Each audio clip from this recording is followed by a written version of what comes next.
good evening and welcome to Crypto TV. I'm your news host Parvati Nirvan and let's go through the day of crypto world with our evening news bulletin.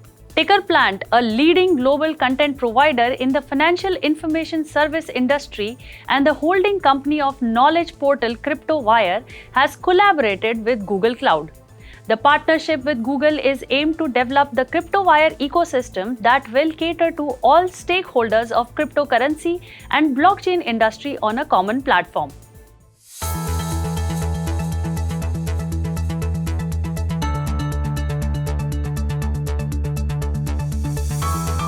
Crypto market in bear grip.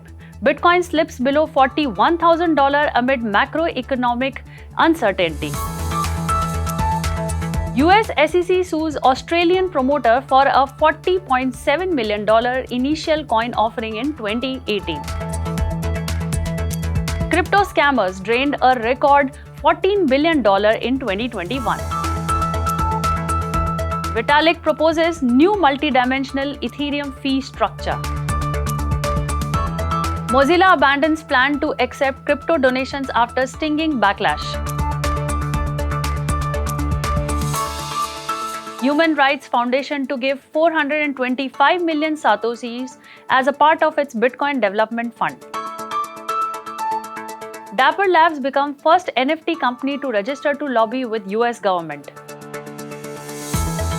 Terra plans to boost its stablecoins growth with a new proposal. Crypto traders in Thailand will now have to pay 15% capital gains tax. Global macroeconomic uncertainty after Federal Reserve's tightening hint, fears of another global lockdown amid fast spreading and new variants of COVID-19, and Kazakhstan shut down royal crypto investors. Bitcoin, the largest and the oldest cryptocurrency, plummeted to an intraday low of $40,685 on Friday to a level last seen only in late September 2021, adding to the uncertainty and questioning bullish forecast of several global bank and crypto enthusiasts. The benchmark cryptocurrency, however, rebounded above $42,000 since then to $42,412 in latest trades, down 1% in past 24 hours. The Fear and Greed Index, a tool designed to measure market sentiment for Bitcoin and other major cryptocurrencies, also indicated the market continued to be in extreme fear with a 18 rating on Friday from 15 on Thursday and the lowest since July last year. A reflection of the bearish sentiment was evident from the fact that the hashtag Bitcoin crash was trending on Twitter today. The total crypto market capitalization over the last 24 hours plunged 1% to $2.01 trillion. The United States Securities and Exchange Commission has sued Craig Sprule, an Australian, and two companies he founded, Crowd Machine Inc. and Metavine Inc., for making false and misleading statements for an unregistered offer and sale of digital asset securities. According to the SEC's complaint, Sprule, who referred to himself in social media posting as the man behind the machine, raised $40.7 million through his companies referred to as Crowd Machine in an initial coin offering of Crowd Machine Compute Token (CMCTS). In April 2018 offering, Sprule told investors that ICO proceeds would be used to develop a new technology that would enable Metavine Inc's existing application development software to run on a decentralized network of users' own computers. Instead, Crowd Machine and Sprule diverted more than $5.8 million in ICO proceeds to gold mining entities in South Africa without disclosing it to investors. Scammers scurried away a record of $14 billion in cryptocurrency in 2021, mostly owing to the rise of decentralized finance platforms, according to the new data from blockchain analyst firm Chainalysis. Losses from crypto-related crime rose 79% from a year earlier, driven by a spike in theft and scams. Scamming was the biggest form of cryptocurrency-based crime in 2021, followed by theft, most of which occurred through hacking of cryptocurrency businesses. In yet another warning for investors of crypto, the analyst firm said that DeFi was the main target of scammers and thieves. DeFi is a rapidly growing sector of crypto market that aims to cut out middlemen such as banks from traditional financial transactions like securing a loan. One problem with DeFi is that many of the new protocols being launched have code vulnerabilities that hackers are able to exploit. One problem with DeFi is that many of the new protocols being launched have code vulnerabilities that hackers are able to exploit.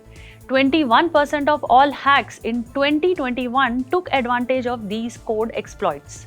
Ethereum founder Vitalik Buterin is back in the headlines after having proposed an alternative fee structure for Ethereum network. The new structure, entitled Multidimensional EIP 1559, is centered around the famous gas fee problem.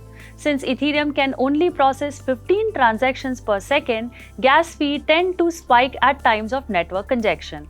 The proposal also acknowledges the fact that different resources on the EVM require different degrees of gas usage. Buterin proposed introducing a burst limit and a sustained target where the quantity of the resource in any given block would not exceed the burst limit, while also approaching an average long-term consumption equal to the sustained target. Buterin referred to the burst capacity as the capacity that could be handled in only one or a few blocks. Sustained capacity is the capacity that could be comfortably supported in the long term. Mozilla Foundation, an American non-profit organization that works to ensure that the internet remains a public resource, has put its plan to accept donation in cryptocurrency on hold after it was criticized by its community and co-founder Zemi Zavinsky. Last week, the Mozilla Foundation has tweeted an appeal to its community asking for donations. The tweet stated that Mozilla would also be accepting donations in cryptocurrency.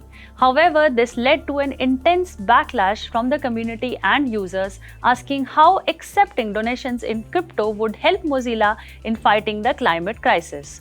Mozilla co-founder Zemi Zavinsky, who has not been associated with Mozilla since 2000, put out a scathing rebuke stating everyone involved in the project should be witheringly ashamed of this decision to partner with planet incinerating Ponzi grafters. As a result of these developments, Mozilla tweeted that it would be pausing its plan to accept crypto donations. The Human Rights Foundation said that it plans to give 425 million satoshis, the smallest divisible unit of a Bitcoin, to contributors as a part of its ongoing Bitcoin Development Fund. The Human Rights Foundation has accepted Bitcoin donations since 2014. Bitcoin Development Fund, launched in May 2020, is primarily focused on improving the Bitcoin network's privacy, usability, and security. The foundation said that it will focus this particular round of grants on expanding Bitcoin education and translation, as well as Bitcoin core, lighting, and wallet development. The foundation will divide these grants between a number of recipients, including developers Gerald Rodrigues, Farida Nabaroma, Roya Mehboob, Anita Porsche, and Maron Estefanos.